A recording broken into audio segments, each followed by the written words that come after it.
अरे श्रीमती जी कुछ तो सस्ता लो। नहीं श्रीमान जी, सब बढ़िया लो। इसमें क्या खास बात है? थोड़े में ज्यादा स्वाद, यही तो है इसकी खास बात। क्या स्वाद है? अरे मेरे राजा, सबका राजा आरती और मसाला। दादी के हाथों का जादू और खुशबू से महकता घर, माँ की मुस्कुराहट और खाने की सुगंध। MDH गरम मसाला, क्योंकि हर रिश्ता है स्वाद से जुड़ा। Fenesta windows, beautiful and durable designs, installation से मेंटेनेंस की लाइफ लॉन्ग कस्टमर सर्विस। आपके घर में फिनिस्टा नहीं है तो कॉल कीजिए। फाइनल फिनिस्टा। तो बढ़ते हैं दूसरी बड़ी खबर की ओर। दूसरी बड़ी खबर है ABVP और राजभर और बाराबंकी की यूनिवर्सिटी में मचे बवाल के। आज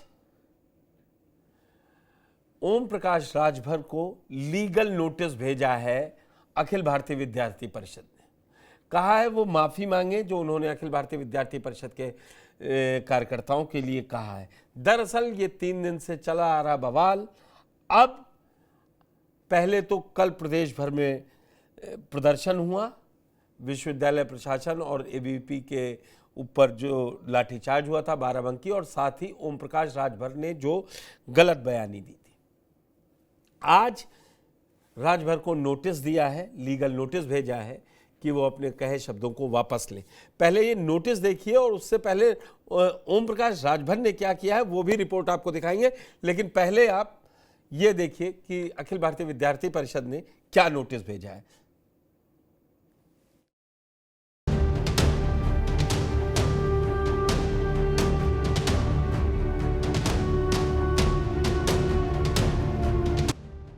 उत्तर प्रदेश सरकार के कैबिनेट मंत्री और सुहेलदेव भारतीय समाज पार्टी के अध्यक्ष OP राजभर और अखिल भारतीय विद्यार्थी परिषद के बीच तनाव चरम पर पहुंच गया है। ABVP के गोंडा जिले के कार्यकर्ता आदर्श तिवारी ने मंत्री OP राजभर को उनके कथित अपमानजनक बयान के खिलाफ कानूनी नोटिस भेजा है। नोटिस में राजभर से 5 दिनों के भीतर सार्वजनिक माफी मांगने की मांग की गई है, अन्यथा मानहानि का मुकदमा दायर करने की चेतावनी दी गई है। ये मामला तब शुरू हुआ जब बाराबंकी के श्री राम स्वरूप मेमोरियल यूनिवर्सिटी में ABVP कार्यकर्ताओं और छात्रों ने विधि पाठ्यक्रम की मान्यता और कथित अवैध फीस वसूली के खिलाफ प्रदर्शन किया था। इस दौरान पुलिस ने प्रदर्शनकारियों पर लाठीचार्ज किया, जिसमें कई छात्र घायल हो गए।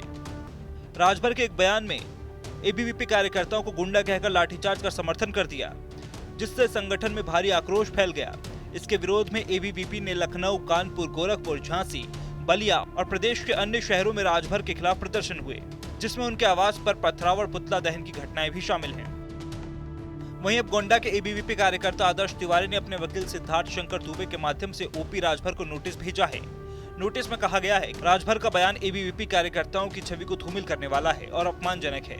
संगठन ने इसे असंवेदनशील और उत्तेजक करार देते हुए मांग की है कि राजभर सार्वजनिक रूप से माफी मांगे। नोटिस में चेतावनी दी गई है कि यदि 5 दिनों के भीतर माफी नहीं मांगी गई तो संगठन मानहानि का मुकदमा दायर करेगा। विवाद के बीच SPSP के राष्ट्रीय महासचिव अरुण राजभर ने OP राजभर का बचाव करते हुए कहा कि उनके बयान को गलत तरीके से पेश किया गया। उन्होंने दावा किया कि राजभर ने गुंडा शब्द का इस्तेमाल ही नहीं किया, बल्कि केवल ये कहा कि जो लोग कानून को अपने हाथ में लेंगे उनके खिलाफ पुलिस कार्रवाई करेगी। अरुण राजभर ने इसे विपक्षी दलों, खासकर समाजवादी पार्टी की साजिश करार दिया और गृह मंत्री अमित शाह को पत्र लिखकर राजभर के लिए Z+ सुरक्षा की मांग की। वो रास्ता से भटक करके वो पिछड़े वर्ग की राजनीति कर रहे हैं, अति पिछड़े वर्ग की राजनीति कर रहे हैं, वंचित वर्गों की आवाज बन करके सड़क से लेकर सदन तक लड़ रहे हैं, उनको टारगेट करने लगे। आपका एजेंडा था शिक्षा जो माफिया है वो शिक्षा माफियाओं के खिलाफ कार्रवाई करने के लिए, और जो विश्वविद्यालय परिषद के जो प्रशासनिक थे उनके खिलाफ कार्रवाई कराने की। और आप मांग क्या करने लगे? ओम प्रकाश राजभर ने गुंडा बोल दिया, ये बोल दिया। कब गुंडा बोल दिया हमें तो ये समझ में नहीं आता है। उन्होंने स्पष्ट कहा कि यह देश संविधान से चलेगा, यह देश कानून से चलेगा। और माननीय योगी आदित्यनाथ जी, उत्तर प्रदेश के माननीय मुख्यमंत्री जी कहते हैं कि उत्तर प्रदेश में कानून का राज है। अब कानून को जो अपने हाथ में लेगा, कानून अपने हिसाब से कार्रवाई करेगा। तो इसमें हम तो संवैधानिक बात किए हैं, और आप संगठन के लोग इस तरीके से रात के 12 बजे अंधेरे में जा करके कह रहे हैं कि ओम प्रकाश राजभर मुर्दाबाद, ओम प्रकाश राजभर चोर है, ओम प्रकाश राजभर नीच है, ओम प्रकाश राजभर दोगला है, ये सारी बातें। इस विवाद ने उत्तर प्रदेश की सियासत को गरमा दिया है। विपक्षी दल खासकर कांग्रेस और समाजवादी पार्टी ने राजभर का समर्थन किया और इसे पिछड़े वर्ग के नेताओं पर हमला बताया। कांग्रेस ने कहा कि राजभर एक मेहनती और जमीनी नेता हैं और उनके खिलाफ एबीवीपी का प्रदर्शन बीजेपी की पिछड़ा विरोधी सोच को दर्शाता है। वहीं सपा के प्रमुख अखिलेश यादव ने बीजेपी पर इस्तेमाल करो और फेंको की नीति अपनाने का आरोप लगाया है। तो आपने ये देखा जो आज लीगल नोटिस भेजा गया है, उस पर यह रिपोर्ट थी। अब आपको दिखाते हैं कि ओम प्रकाश राजभर ने डिप्टी सीएम केशव प्रसाद मौर्य से भी गुरुवार रात मुलाकात की। उसमें भी फोकस में एबीवीपी कार्यकर्ताओं का जो प्रदेश भर में कल उनके खिलाफ एक आंदोलन था, उसको लेकर था। जगह जगह पुतले फूके गए थे। साथ ही उन्होंने ये भी सफाई दी है कि उन्होंने एबीवीपी को कार्यकर्ताओं को गुंडा नहीं कहा था।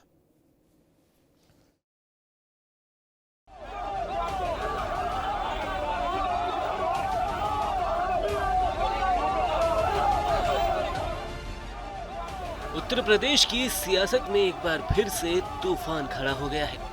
सुबह सपा के अध्यक्ष और योगी सरकार में पंचायती राज मंत्री ओम प्रकाश राजभर का एबीवीपी कार्यकर्ताओं को गुंडा कहने वाला बयान गठबंधन के लिए मुश्किलें खड़ी कर रहा है। इस बयान के बाद एबीवीपी कार्यकर्ताओं का गुस्सा सड़कों पर फूटा है, जिसके चलते राजभर के सरकारी आवास पर पत्थरबाजी और प्रदर्शन की घटनाएं हुई। इस विवाद को शांत करने के लिए राजभर ने गुरुवार को उप मुख्यमंत्री केशव प्रसाद मौर्य से मुलाकात की, लेकिन सियासी हलचल इस पर थमने का नाम नहीं ले रही। विवाद की शुरुआत बाराबंकी के श्री राम स्वरूप मेमोरियल यूनिवर्सिटी में हुई, जहां एबीवीपी कार्यकर्ताओं ने एलएलबी कोर्स के मान्यता, अवैध वसूली और 2 छात्रों के निष्कासन के खिलाफ प्रदर्शन किया। इस दौरान पुलिस ने लाठीचार्ज किया, जिसमें कई कार्यकर्ता घायल हो गए। मुख्यमंत्री योगी आदित्यनाथ ने इस मामले में कार्रवाई करते हुए जिम्मेदार अधिकारियों के खिलाफ कदम उठाए। मुख्यमंत्री केपी मौर्य और ब्रिजेश पाठक ने घायल कार्यकर्ताओं से अस्पताल में मुलाकात कर घटना की निंदा की। इस बीच ओम प्रकाश राजभर ने एक बयान में कहा, लॉ एंड ऑर्डर बनाए रखना पुलिस का काम है। अगर आप गुंडागर्दी करेंगे तो पुलिस कार्रवाई करेगी। प्यार से माने तो प्यार से समझाया जाएगा, वरना कानून का डंडा चलेगा। इस बयान में एबीवीपी कार्यकर्ताओं को गुंडा कहने से संगठन में भारी आक्रोश फैल गया। कार्यकर्ताओं ने इसे अपमानजनक बताते हुए राजभर से माफी और उनके इस्तीफे की मांग की। विवाद के तूल पकड़ते ही राजभर ने गुरुवार को लखनऊ में उप मुख्यमंत्री केपी मौर्य के कैंप कार्यालय में उनसे मुलाकात की। इस मुलाकात को दोनों नेताओं के बीच शिष्टाचार भेंट करार दिया गया, लेकिन सूत्रों के मुताबिक इस दौरान ताज़ा विवाद पर गंभीर चर्चा हुई। राजभर ने अपने आवास पर हुए पत्थरबाजी और प्रदर्शन पर नाराजगी जताई। साथ ही सोशल मीडिया पर एबीवीपी कार्यकर्ताओं द्वारा अभद्र टिप्पणियों का मुद्दा भी उठाया। तस्वीरों में केशव प्रसाद मौर्य मुस्कुराते नजर आए, जबकि राजभर का चेहरा गंभीर दिखा, जिससे कयास लगाए जा रहे हैं कि वह मौजूदा माहौल से तनाव में है। सूत्रों के अनुसार राजभर ने अपनी स्थिति स्पष्ट करने की कोशिश की और बीजेपी के साथ गठबंधन एकजुटता पर जोर दिया। केशव प्रसाद मौर्य ने उन्हें धैर्य रखने का भरोसा दिलाया और आश्वासन दिया कि ऐसी घटनाएं दोबारा नहीं होंगी। ये विवाद बीजेपी और उसके सहयोगी दलों के बीच तनाव को उजागर करता है। एबीवीपी, जो बीजेपी का छात्र संगठन माना जाता है, उसकी नाराजगी आगामी पंचायत चुनाव और 2027 के विधानसभा चुनाव में गठबंधन के लिए मुश्किलें पैदा कर सकती है। सूत्रों के मुताबिक राजभर ने मुख्यमंत्री योगी आदित्यनाथ से भी फोन पर बात की और अपने आवास पर हुए प्रदर्शन और सोशल मीडिया पर अभद्र टिप्पणियों पर नाराजगी जताई। हालांकि सुबह सपा कार्यकर्ता एबीवीपी के खिलाफ कार्रवाई न होने से नाराज है। ओम प्रकाश राजभर ने, जिसको कहना चाहिए, हर उस प्लेटफॉर्म पर अपनी बात रख दी है जो ये प्रदर्शन चल रहा है। हालांकि दिलचस्प बात यह है कि वो केपी मौर्य से भी मिलने, सीएम से भी उनकी चर्चा करने की बात आ रही है सामने, लेकिन फिर भी आज नोटिस चला गया है। तो क्या है सबका माजरा, क्या सियासी खिचड़ी पकड़ाई है? मेरे साथ जुड़ चुके हैं सुनील शुक्ला जी, वरिष्ठ पत्रकार। सुनील जी, आपका बहुत बहुत स्वागत है। ये एक यूनिवर्सिटी से मसला चलता है, उसमें एबीपी के कार्यकर्ताओं की पिटाई कर देती यूपी पुलिस, वो मुद्दा पीछे हो जाता है। और जिस मंत्री ने ये कहा कि कानून को अपना काम करना चाहिए, मैं कहता हूं ये शब्द वो बोल रहे हैं कि नहीं कहा है गुंडा, मान लीजिए कहा उन्होंने गुंडा ही नहीं, तो इतना बड़ा अपने ही सहयोगी दल के खिलाफ, क्या आप इसको सियासी नज़ारे से कैसे देख रहे हैं? धन्यवाद पुष्कर जी। एक तो जो ये विद्यार्थी परिषद का आंदोलन रामस्वरूप विश्वविद्यालय को लेकर के हुआ, ये अभी समझ से परे है। सरकार बीजेपी की है, विद्यार्थी परिषद बीजेपी का अनुसांगिक संगठन है, नेता लोग जो विद्यार्थी परिषद के हैं वह इस सत्तारूढ़ दल के नेताओं के संपर्क में है। अगर उनको कोई शिकायत है तो उसके लिए धरना देने, जुलूस निकालने की क्या आवश्यकता है? अब सरकार से बात करिए अपनी समस्याओं। आप धरना क्यों देते हैं, जुलूस क्यों निकालते हैं, प्रदर्शन क्यों करते हैं? कोई आपको सुनने वाला नहीं हो। आप लोग सरकार सुने, करना चाहते हैं, सरकार सुने। तो अगर आप जब आप संपर्क करके आपकी बात सुनी जाने का राजनीतिक माहौल है, शासन प्रशासन आपका है, तो फिर क्यों निकालना है? कोई ना कोई इसके पीछे तो राजनीतिक कारण है। अब जब अब और स्थिति आ गई कि पुलिस ने उनकी पिटाई कर दी, पुलिस को भी सवाल इस बात का कि पुलिस ने अगर उसके बाद जब जो बयानबाजियां शुरू हुई उसमें मुख्यमंत्री योगी आदित्यनाथ को निशाने पे लिया गया, संजय प्रसाद को निशाने पे लिया गया। संजय प्रसाद तो बहाना है, मुख्यमंत्री को टारगेट करने की कोशिश की जा रही है। ये स्थिति समझ में नहीं आती। अब रही बात कि जो ओम प्रकाश राजभर का बयान है, देखिए भारतीय जनता पार्टी में पिछड़ों की राजनीति को लेकर के एक संघर्ष की स्थिति तो है और पिछड़े अपने दावेदार हैं। आज तो संजय निषाद का बयान आपने भी सुना होगा, उन्होंने बाकायदे इंटरव्यू दिया, इंडियन एक्सप्रेस में पढ़ रहा था कि अगर भारतीय जनता पार्टी को हमारा साथ नहीं चाहिए तो हमारे संबंध तोड़ दे। वह इस सीमा तक बात करने के लिए तैयार हुए हैं। हालांकि कोई उनसे पूछे कि अगर भारतीय जनता पार्टी आपको नहीं सुन रही है तो आप ही क्यों नहीं तोड़ देते हैं, आप ही अलग हो जाइए, तो भी नहीं करना है। उस पे सुनील जी ना, आज अखिलेश यादव ने एक प्रेस कॉन्फ्रेंस कर रहे थे, उनसे पूछा गया कि संजय निषाद के साथ गठबंधन पर क्या बोलेंगे, बोले मैं अभी संजय निषाद का भाव नहीं बढ़ने देना चाहता। सही भी कहा उन्होंने। संजय निषाद, समझ सोचिए ना आप कि अगर आप ईमानदारी से बात कीजिए तो संजय निषाद साहब जिस बात के लिए भारतीय जनता पार्टी में शामिल हुए, उस किस लक्ष्य को पा पाए? निषाद समुदाय के बारे में, उनकी आरजीआई में लिख गया है, मैंने एक इंटरव्यू किया था उनका, बोले रजिस्ट्रार जनरल में हम एससी में दे दिए गए, बस एक कदम और रह गया है, हम लोग एससी में आ जाएंगे। और तो वो एक कदम कब पूरा होगा? वही मैंने पूछा तो बता नहीं पाए।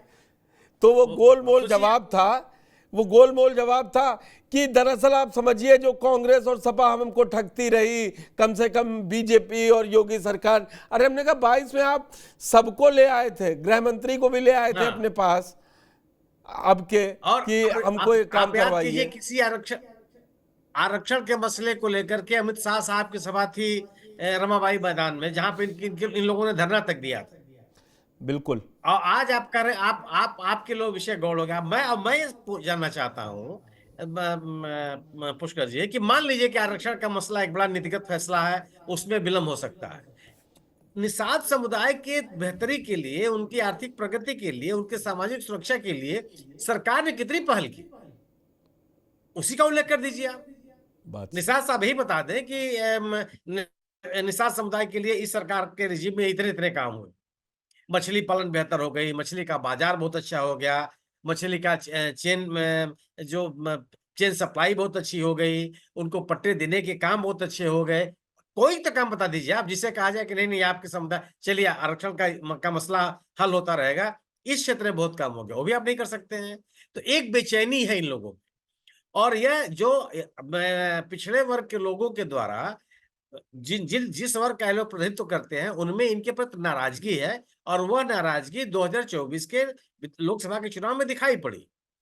संजय निषाद साहब के पुत्र हार गए चुनाव, राजभर साहब का की पार्टी का क्या दुर्दशा हुई वो भी आपके सामने है। उपचुनाव हुआ जो विधानसभा का मऊ में, उसमें भी आप परिणाम देख लीजिए। कई इलाकों में जो जो प्रभाव वाले क्षेत्र माने जाते थे, ओम प्रकाश राजभर जी का बाकायदे खुल्लम खुला लोगों ने विरोध किया।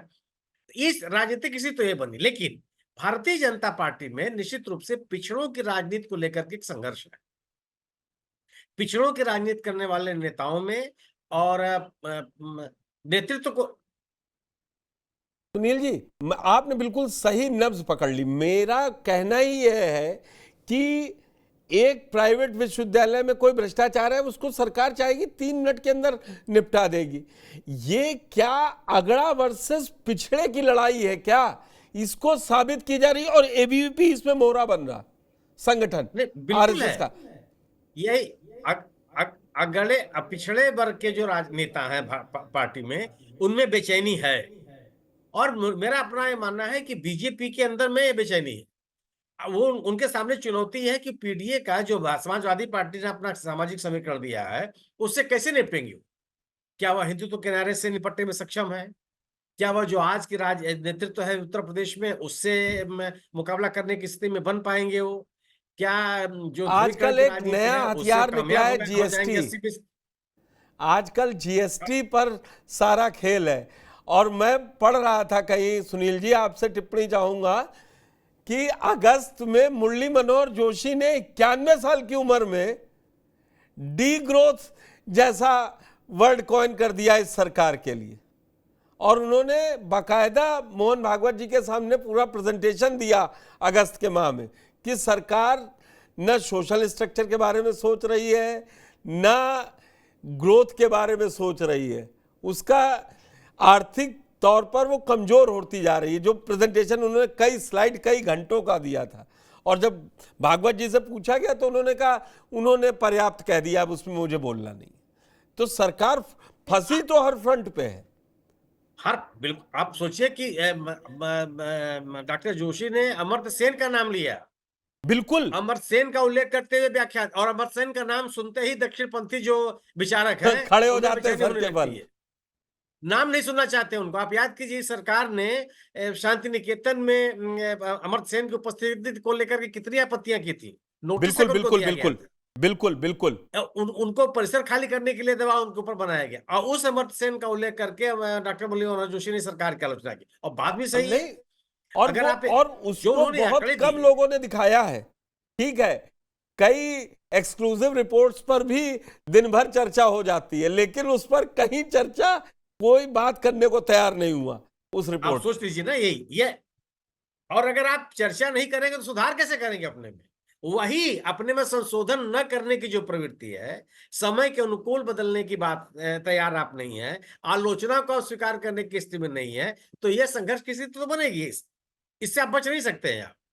यह जो आप भारतीय जनता पार्टी के पिछड़े वर्ग के नेताओं से अगर आप बात करेंगे तो आपको उनकी बेचैनी समझ में आती है कि आखिर जो आज जो इस सरकार का तौर तरीका है काम करने का, और जिस तरीके से आगे बढ़ने की कोशिश कर रहे हैं, वह क्या उन पिछड़ों को अपने साथ रोके रखने में सफल हो पाएंगे, जिसके लिए राजभर साहब, निषाद जी, ये लोग इस पार्टी में इस गठबंधन में बने हुए हैं। इनका अपना समर्थक इनके साथ रोक पाएगा कि नहीं रोक पाएगा, ये बड़े सवाल हो गए।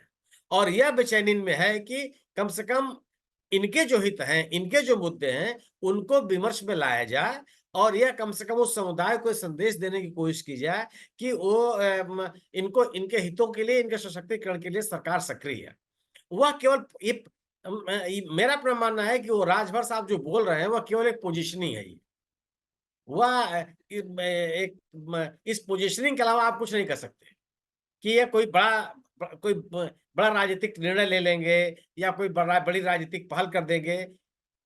अखिल भारतीय विद्यार्थी परिषद की लीडरशिप भी देख लीजिए आप, क्या है आज। अभी जिस योगी जी को ये लोग टारगेट किए हुए थे, विद्यार्थी परिषद ने अपने एक अन्य कार्यक्रम में योगी जी को मुख्य अतिथि बनाया हुआ है, आमंत्रित किया है उनको। तो आप सवाल इस बात का ही है कि तो मतलब किधर चलना है समझ ही में नहीं आता है, और इससे बड़ा कंफ्यूजन भी आ रहा है सुनील जी। मतलब अब एबीवीपी राजभर पर कर रही है, और राजभर को सब समझा भी रहे हैं कि नहीं नहीं आप साथ में हैं। ये बड़ा उहापोह की स्थिति है। सवाल है, देखिए राजभर साहब का जो कहना है, राजभर तो अपने लोगों को संदेश देने की कोशिश कर रहा है। अखिल भारतीय विद्यार्थी परिषद में भी पिछड़ों की का अगर आपकी उपस्थिति आप देखेंगे तो आपको निराशा हाथ लगेगी। जिस गोड्डा के विद्यार्थी परिषद के कार्यकर्ता ने नोटिस दी है, आप उनको ही पढ़ लीजिए। और आप ये देखिए कि आप किसी से कभी मिलते हैं, कोई दिक्कत नहीं है, लेकिन उस मुलाकात की जानकारी देना, उसको सार्वजनिक करना, क्या उसमें संदेश नहीं है कोई? या अनायास है? अगर आप केशव प्रसाद मौर्य जी से राजभर साहब जाके मिलते हैं, ठीक है, उनको दोनों मंत्रिमंडल के सदस्य हैं, उनकी मेल मुलाकात हो सकती है, इसमें किसी को आश्चर्य नहीं होना चाहिए। और शाम के समय के बाद आप मिलते हैं, बावजूद इसके सार्वजनिक जानकारी देना कि इनकी मुलाकात हुई। तो राजनीति केवल इसमें यह है कि जो पिछड़े वर्ग के राजनेताओं में एक बेचैनी है भारतीय जनता पार्टी के कामकाज को लेकर के, उसको सामने लाना और अपने समर्थकों को संदेश देने की कोशिश करना कि वह इस वर्तमान राजनीति में भी उनके हितों के लिए, उनके सशक्तिकरण के लिए वो सक्रिय है। वह कम से कम ये उनके अंदर संदेश न चला जाए कि ये लोग केवल सत्ता में बैठे हुए हैं और सत्ता का सुख ले रहे हैं, उनके जो मुद्दे हैं उनसे ये आंख बंद किए। ये केवल और केवल ही पोजिशनिंग है। राजभर साहब क्या इस मुद्दे पर मंत्रिमंडल से अलग हो जाएंगे, गठबंधन से अलग हो जाएंगे, इतनी सीमा तक जाने की स्थिति नहीं है।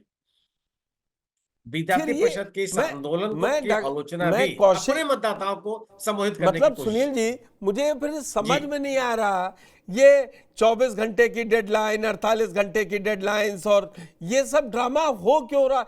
इसके पीछे बचा किन सवालों से जा रहा है?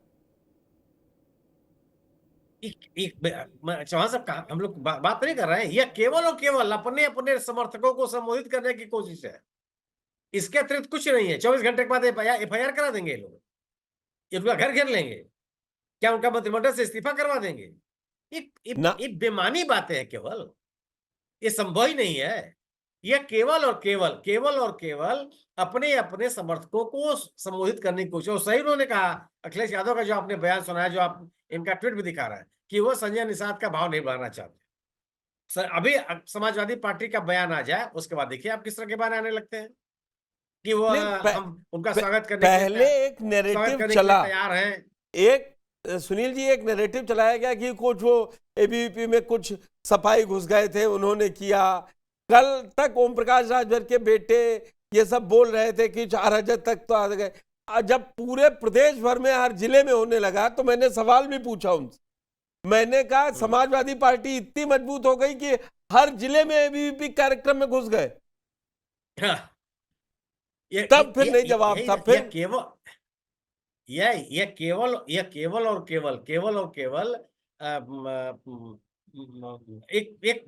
केवल पोजिशनिंग है। आपने सही कहा, समाजवादी पार्टी कोई मतलब मजबूत है वो, लेकिन वो इनके आपसी रिश्ते को बेनकाब करना चाहेगी। वो समाजवादी पार्टी काम तो करेगी, पिछड़ों को संदेश देने की कोशिश करेगी कि ये पिछड़े वर्ग के नेता सत्ता में रह करके पिछड़े वर्ग के हितों के लिए कुछ नहीं कर रहा है।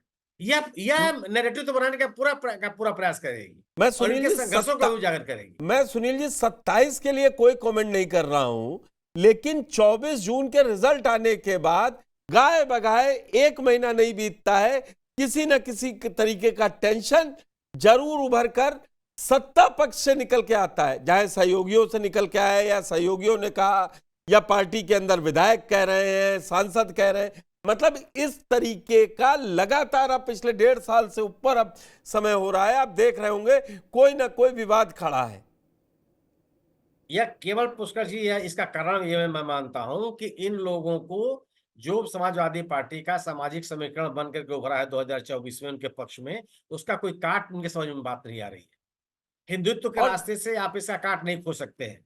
गवर्नेंस की बात करने की स्थिति में आप नहीं है कि आप सरकार की उपलब्धियों का बखान करके आप आगे चले जाएं या लोगों के बीच में अपनी एक बेहतर संदेश दे सके, उसकी बात करने की स्थिति में नहीं है। सवर्णों की राजनीति को या सवर्णों की प्रभुता की राजनीति को लेकर के मन में बेचैनी है। ये उसी का परिणाम हो या कहीं और हो, संभल वो वाला भी नैरेटिव चल नहीं रहा है। वो नैरेटिव चल नहीं रहा है, हिंदू मुस्लिम वाला नैरेटिव नहीं चल पा रहा है। इसीलिए अब योगी जी तुरंत ही सख्त हो गए थे, बोले फतेहपुर में अब कुछ ऐसा नहीं होना चाहिए। मुझे नहीं, लग रहा है वो भी आप जो आप सवाल ये है ना कि जो पीडीए का नैरेटिव है समाजवादी पार्टी का, उसका नैरेटिव सामाजिक सशक्तिकरण से ही आप कर सकते हैं, नारेबाजी से नहीं कर सकते। जिस तरह की कोशिश कर रही है भारतीय जनता पार्टी, वो तरीका नहीं है। आप विषयांतर नहीं कर सकते उस समुदाय के लोगों को। स्थिति है, आप भारतीय जनता पार्टी इन पिछड़े वर्ग के नेताओं को राजनीतिक प्रक्रिया में शामिल करने के लिए कितना तैयार है? आप केशव मौर्य की स्थिति समाजवादी भारतीय जनता पार्टी में कितनी बेहतर देखते हैं? मगर अब फिर वही बात है, वो चुनाव आप नहीं जीत पाएंगे तो फिर आप किस मुंह से क्या मांगेंगे? आप राजनीति पूरे प्रदेश की करना चाहते हैं, वो भी उत्तर प्रदेश, और इस समय बीजेपी जो है वो कम से कम हारे हुए चेहरों पर दांव नहीं लगाएगी। संगठन में मौका देगी कि नहीं देगी मुझे नहीं मालूम है। चुनावी राजनीति के लिए ऐसे चेहरे पे दांव थोड़ी ना लगा देगी जो अपने चुनाव। भाई विपक्ष को क्या कहना होगा? नहीं, बिल्कुल आपका कहना सही है, बिल्कुल आपका कहना सही है कि केशव मौर्य का चुनाव हारना उनका बहुत बड़ा उनकी राजनीतिक ताकत की कमजोरी है। लेकिन ये भी तो सही है कि भारतीय जनता पार्टी के पिछड़ों के सबसे बड़ा चेहरा वही है। कौन है उनके ये तो भाजपा, किसको पार्टी ने बढ़ावा दिया? अब मोदी जी खुद ही ओबीसी है तो उससे बड़ा चेहरा कौन होगा? वो तो खुद ही बोलते हैं पिछड़े से आए। अभी आप देखिए बिहार में उन्होंने क्या क्या नहीं कहा। नहीं, बिल्कुल सही है, लेकिन आज देखिए उस अपील में भी तो गिरावट आई है ना। मोदी जी के लोकप्रियता में तो कम से कम गिरावट आई है। अब हर राज्य में इनको अपने स्थानीय नेताओं की तलाश शुरू हो गई है कि कोई स्थानीय स्तर पर भी नेता हो जिसको आगे किया जाए। आखिर अगर यह स्थिति नहीं होती तो उत्तर प्रदेश में लोग फेरबदल नहीं करते। आज तक उत्तर प्रदेश में पार्टी का अध्यक्ष नहीं चुना जा सका। क्यों? वो तो राष्ट्रीय अध्यक्ष भी अटका हुआ है। चलिए सुनील जी, आपसे बातचीत हुई कि तो कुल मिलाकर ये समर्थकों के लिए पोजीशनिंग है, हर दल की भी और हर गुट की भी। जो ये एक लड़ाई चल रही है उसका कोई बड़ा इम्प्लीकेशन सुनील जी ने बहुत खुल के बताया कि ऐसा नहीं होने जा रहा कि एफआईआर दर्ज हो जाएगी एबीवीपी की तरफ से ओम प्रकाश राजभर के लिए। बस ये एक मसला चल रहा है और वो नूरा कुश्ती कहा जाए तो ज़्यादा अच्छा रहेगा। सुनील जी, आप हमारे साथ जुड़े, इस चर्चा में शामिल हुए, इसके लिए बहुत बहुत धन्यवाद। तो बड़ी खबर में फिलहाल इतना ही, और अभी ओम प्रकाश राजभर वर्सेस एबीवीपी कितने दिन चलेगा ये भी देखने वाली बात होगी। मुझे ये इजाजत, धन्यवाद।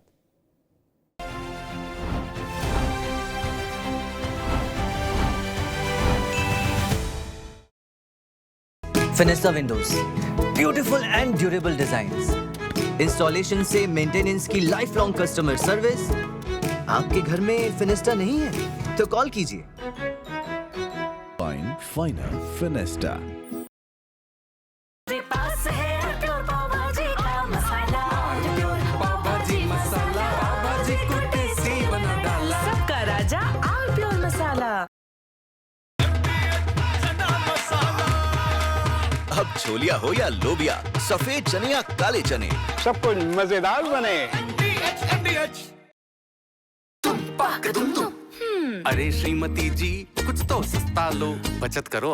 नहीं श्रीमान जी, सब बढ़िया लो, रहने दीजिए। इसमें क्या खास बात है? थोड़े में ज्यादा स्वाद, यही तो है इसकी खास बात। वाओ मामा, क्या स्वाद है! अरे मेरे राजा, सबका राजा और प्योर मसाला।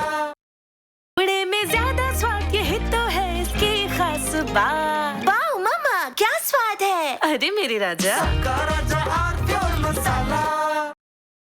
सीक्रेट रेसिपी MDH का जीरा सिप जल जीरा मसाला। सिप सिप जीरा सिप, जीरा सिप, MDH का जल जीरा सिप, जीरा सिप, MDH का जल जीरा सिप।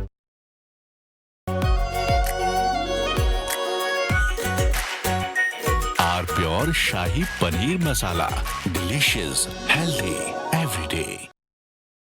तो सस्ता लो, सब बढ़िया लो, इसमें क्या खास बात है? थोड़े में ज्यादा स्वाद, यही तो है इसकी खास बात। सबका राजा और pure masala.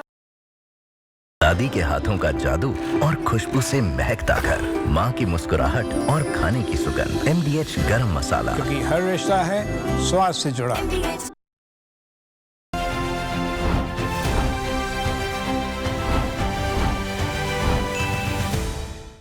फिनिस्टा windows, beautiful and durable designs, installation से मेंटेनेंस की लाइफ लॉन्ग कस्टमर सर्विस। आपके घर में फिनिस्टा नहीं है तो कॉल कीजिए। फाइनल फिनेस्टा। थोड़े में ज्यादा स्वाद, यही तो है इसकी खास बात। वाओ मामा, क्या स्वाद है। अरे मेरे राजा, सबका राजा आर प्योर मसाला। ये है सीक्रेट रेसिपी MDH का जीरा सब्ज जलजीरा मसाला।